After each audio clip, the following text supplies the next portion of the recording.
為什麼一個外國傳教士會在明朝中國獲得如此巨大的尊敬？利瑪竇在中國生活了28年，從一個被關在廣東小城的外國人，到皇帝钦點留在京城的活神仙。他沒有軍隊，沒有金錢，沒有政治權利，他究竟憑什麼走完了這條路？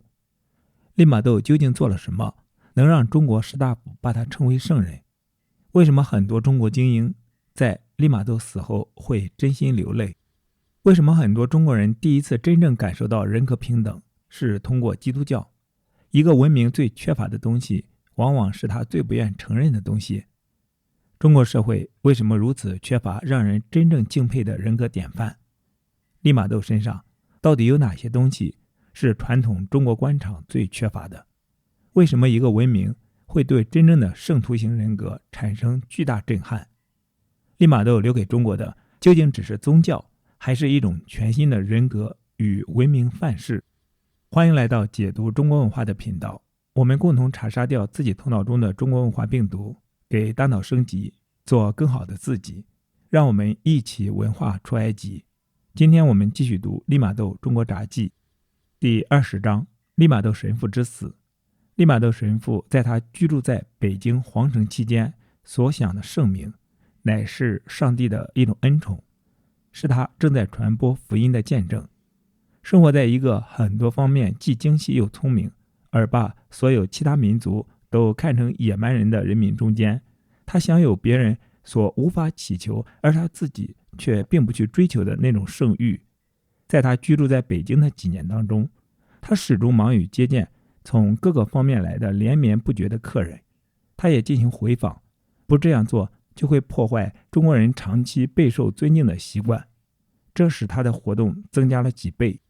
從中國各地寄來無數的信件，有些人是他認識的，有很多他根本不認識。來信詢問有關基督教教義的各種問題，有關向偶像獻祭的人的信仰，還有他所發行的著述裡的一些章節。他覺得答復每封信並不是個很大的負擔。受過教育的中國人對書信往來中的文字風格十分講究，所以如果利瑪竇神父對他自己的文章風格不給予對他所講述的內容的同等注意的話，那就會降低他們對他就這個問題的論述，還會影響他所信奉的教義的評價了。既然他是中國傳教團的總監督，所以他還得答復教友們的信件。他做這種工作時總是很仔細並且很詳盡。他對每一個同胞傳教士都有着真正深刻的熱愛，儘管他总是十分繁忙，他從不拒絕接見教徒中地位最低微的人，並和他們親切交談。如果他們的來訪打斷了更重要的工作，他就對他們微笑，就像他对那些經常來訪他的最重要的人物一樣。事實上，他经常的做法导致越来越花时間關心那些下層信徒。如果我們把所有這些和他用於撰寫和出版書籍的時間和精力，以及他到死從未中斷過的向別的神父們授課都加一起，那麼不管他是多忙，看來剩下給他做必要休息的时間，即使有的話也就不多了。但是他极善於安排他的日程，他不但有足夠的时间來進行日常的宗教活動，而且還能做別的事。而且他不滿足於按日程做事，他還能想方設法找到充分的时間，在重要和必要的事情之外做一些額外的事。他的同伴對他的成就感到驚異，甚至感到不知道到底更應該讚揚他什麼。是他什麼事都幹而從不疲倦的精力呢？還是他什麼事都敢做的不屈不撓的體力？以上我們談到他的日常工作，不過在1610年发生了很多不平常的事情，簡直足以把他壓垮，但卻不足以使他放棄工作。來自全國各省的官員，總數達5000人之多，都聚集在北京朝覲皇上。與此同時，還正在舉行中國的博士考試，也就是考進士。這種考試是只在朝廷舉行的，雖然只選拔300人，但與世的文士階級都能達到5000人以上。北京的這一切活動大大增加了利瑪竇神父的工作，而尤其使他感到困难的是，這些活動都在大齋期舉行。他一向嚴格遵守宗教齋戒，他的同伴從來無法說服他再接着吃被來客打斷了的飯。他也從不在正常吃飯時間以外用餐，或以吃喝來滿足哪怕一點點的口腹之欲。在那時，他還在修建一座教堂，這件事的大部分責任和操勞都落在利瑪窦身上，但結果並不好，特別是因為文學博士李之藻正生病在家，無从幫助他並提出建議。有一天，利瑪竇神父和朝廷的來客談話以後，回到教會駐地時已經精疲力盡，就上床休息。起初神父們還以為他的偏頭痛病又犯了，通常他休息1天病就会好的。他們問他時，他說這次情況完全不同，並告訴他們他由於勞累過度病將不起，但是他似乎對此毫不在意，以致有人問他感覺如何時，他說這會兒我正在拿不定主意，這2件事我到底更喜歡哪一樣？是接受離我已經不遠的永恆酬報呢，還是繼續做我在這個教會裡的日常工作？他在5月的第3天得病，就在那一天，信徒李之藻博士派了給他自己看病的醫生來照料利瑪窦神父。幾天以後，他的藥方不見有效，神父們就又找來城裡最著名的6位醫生。會診中，他們沒有得出一致的結論，而且留下3種不同的藥，使神父們弄不清應該用3種之中的哪一種。很多新信徒都來看望神父，他們跪在十字架前面，祈禱上蒼指導神父們使用最有效的藥。使人極為讚嘆的是，一聽說到有些信徒是何等熱誠地祈禱上帝讓自己少活幾年，而延長他們共同的父親的生命。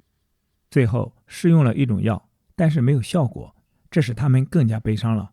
唯一感到滿意的人是病人自己，他覺得他終於接近結束他的工作了，他為此特別高興。他那幾乎是愉快的心情有助於減輕神父和教徒們的悲痛。在他生命的第6天，他對他的一生做了總懺悔。照料他的神父對他輕鬆的心情十分感動，說他一生從沒有經受過比利瑪窦神父的靈魂的高尚和純潔所發射出來的更大的精神歡樂了。次日早晨，他準備好接受臨終的聖餐。雖然由於他病得厲害，神父們不敢讓他下床，但當他聽到他們拿着聖餐走來時，他使足了勁兒，沒有任何人幫助，從床上爬起來跪在地上。所有在場的人看到這一情景，都感動得落下淚來。下午他燒得陷於昏迷狀態，使得他神志憂思，但他的憂思可以說是從他的豐富感情而來的，並表示出他的心靈正在想些什麼。在當天晚間和次日，他常常談到教徒，談到他正在修建的教堂，談到使中國人皈依基督教，甚至還談到使皇上皈依。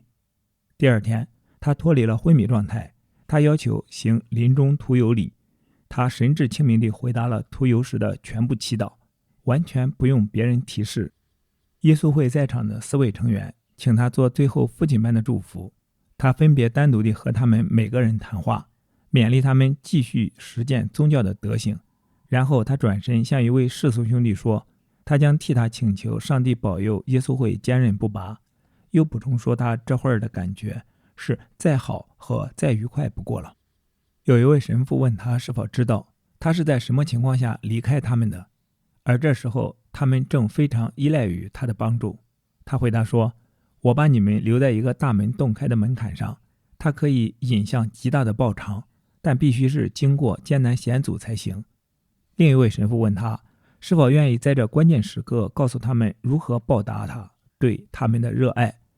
那就是要對從歐洲來的神父始終關心和仁愛。他說，不僅像你們平常的那種關心，而是要特別愛護，使他們從你們每個人身上都能找到他們在國內時從交友相聚中所得到的那種安慰。從他差不多是臨終的話裡，可以明顯看出他對人們靈魂的極大關切。他說，我為現在在法國宮廷裡的彼得考頓神父而深愛我主，雖然他不認識我，我還是決定今年要給他寫信，祝賀他為了上帝的榮耀而做了那麼多的事。我還要告訴他，我們在中國努力做的事，現在是太晚，不能寫這封信了。我要問問你們，是否仁慈地願意請求他原諒我。如果我們親愛的神父的這一最後要求迄今尚未被那些受到委託的人所實現，那麼我們希望在這裡提一下這件事，就是以代替那樣做了。他非常慈祥地依次和神父們及教徒們談話。在5月11日臨近黃昏時，他坐在床上，沒有掙扎，身體一動不動，閉着眼，好像睡着了一樣。然後他全閉上了眼，在上帝的懷抱中安眠了。利瑪竇神父逝世了。在神父彌留時，聚集起來了大群教徒，必須對他們的悲戚加以勸阻，才不致使他們的哀傷顯得過分，從而傷害他們所信仰的真理和有損於他們已故神父的光榮。他們化悲痛為讚頌，每個人都以自己的方式讚美他出眾的德行，稱他為聖者和中國的使徒。他們再三懇求，終於說服了一位畫家的修士尤文輝，畫一張利瑪窦神父的肖像，作為他們大家的安慰。中國人把他们的死者放入木棺，所用的木料是耐腐蚀的，只要能買到，花多少錢也在所不惜。這是神父們買不起的，因為他們曾歷世貧窮，而且也因為他們當時經濟條件困難。然而，似乎主不願他忠實的僕人得不到這種特殊的哀榮。這個僕人正在天上受到尊崇，而且在地上，在整個來年都還要受到尊崇，正如我們在下面將要看到的。當利瑪竇神父的最後一名皈依者李之藻博士聽說他親愛的精神之父逝世時，他派使者到教會來表示弔唁。他這時病得很厲害，不能親自來，但他告訴神父們不要為棺木着急，他將很高興為就在這幾天前曾使他獲得2次生命贈禮的人擔負喪葬費用。他還告訴他們不必為遺體擔心，即使有所拖延的話，因為大自然的法則是不會危及這樣一位偉大人物的遺體的。他說的果然一點不錯。過了2天多，而且正值盛暑季節，遺體臉色仍然完全自然，面容栩栩如生，不像是個死去的人，就仿佛反映着他正在繼續過着更幸福的生活。遺體被放入棺材，移到教堂，在那裡舉行了彌撒，神父和教徒們為死者唱了禱歌。後來他就被移回靈堂，按照中國的習俗，放在一個靈台上，使來訪的人都可以看到。中國人從不在城牆以內下葬，在他們的安排喪葬事宜或等待在郊區購買墳地期間，他們把遺體放在木棺內，然後用一種有光澤的瀝青物質把棺木密封起來。這樣加以密封後，若干年當中連一點臭味都透不出來。若干時期以來，利瑪竇神父不但一直在考慮他自己的死去，而且還盼望在郊區購買一處墳地。事實上，他的確已經買了一處，但是由於某種原因，在所付的價錢上出了問題，賣主撤銷了原意。當時利瑪竇對神父們說，這沒什麼關係，因為不用多久，他們就會有另一塊更好的墳地。從利瑪竇的話來判斷，他似乎對以後的事有所預見，而那個時刻真的來到了，是中國皇帝賜給了一處墳地，作為利瑪竇神父和他的同伴們的長眠之所。不僅如此，他似乎也預見到他自己壽終的時間。他把應耶穌會會長阿瓜維瓦要求他撰寫的中國基督教史推延到他臨終前的幾個月才完成。他燒掉了他全部的信件，給他的著作編了目錄，而且編定了2張時間表，一張是教內事務的，一張是關於整個傳教工作的。關於整個教會工作的那張是寫給中國傳教團監督龍華民神父的，下面的簽字是前監督利瑪竇。不太可能是他在病中寫下這些指示的，因為他叫神父們在他死後打開他的書桌看一看和他們有關的那份表，而把另一份送給龍華民神父。利瑪竇神父逝世的消息引來了一大群他的朋友們、大臣們和其他地位很高的人們，都按照他們習慣的那樣弔唁他的逝世，而且他們眼含真誠的熱淚，用了聖人、真正的聖人這樣的詞句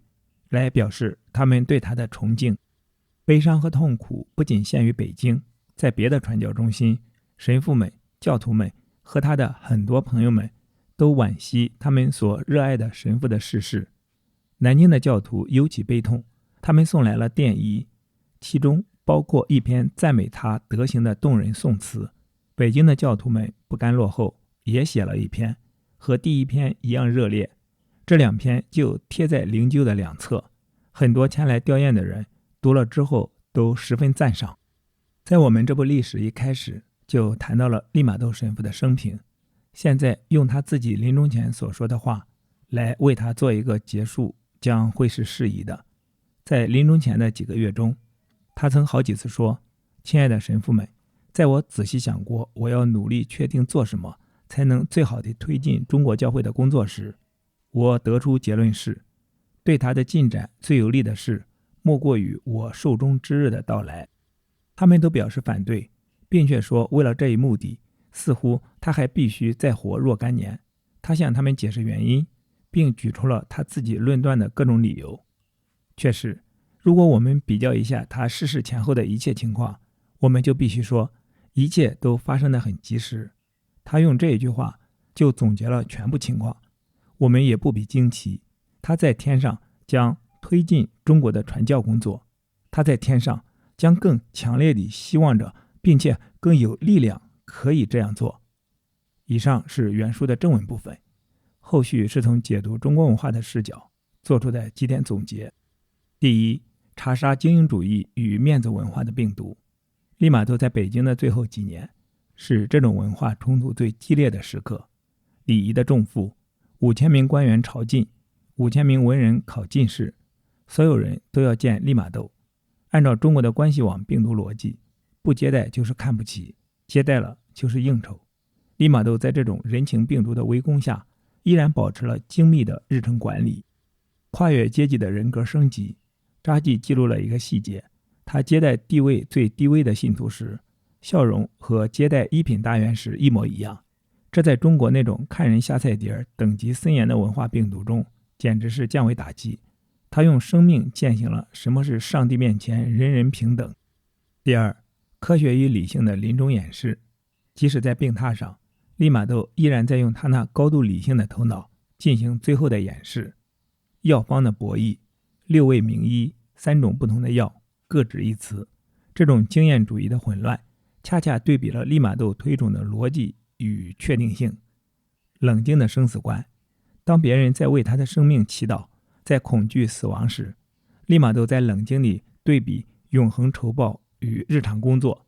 他查殺了中國人頭腦中對死亡的那種非理性的恐懼與迷信的忌諱。他把死看作一次出差結束或系統卸載，神志清明，毫無雜念。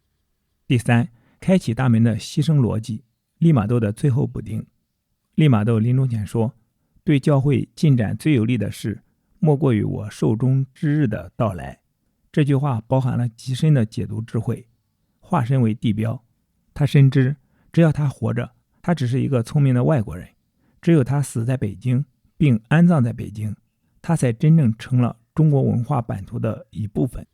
大门洞開的門檻，他用死亡換取了傳教團在北京合法存在的居住證。他把自己變成了一塊基石，讓後來者不再是過客，而是鄰居。這是一種犧牲自我以完成系統升級的最高境界。第四，最後的文稿，歷史的存檔。在病重期間，他完成了中國基督教史，也就是我們現在正在讀的這部札記，並燒毀了私人信件，編定了工作表。數據備份與清理，這是一個頂級大腦在關機前的最後動作。他清除了所有可能引起誤解或不必要的緩存數據，也就是那些私人信件，保留了最核心的文明檔案。他確保在自己離開後，這個名為傳教的系統仍然可以自動化運行。1610年的北京，一位來自意大利的西儒，在耗盡了最後一絲精力後，平靜地死在了他深愛的異鄉。他的死不是一個文明的終結，而是一次壯烈的程序交接。利瑪竇之死是文化出埃及史詩中的一個高潮。他像摩西一樣，帶領着中西文化的碰撞者來到了應許之地的邊緣。雖然他自己沒有進入那個最終融合的未來，但他已經看清了道路。利瑪竇說，他把同伴留在了一個大門洞開的門檻上。這道大門不僅是地理上的北京大門，更是認知上的大門。好，今天的讀書分享暫時到這裡。今天我們讀了第5卷第20章，利瑪竇神父之死。期待在下一次的解讀中國文化中與你再相逢。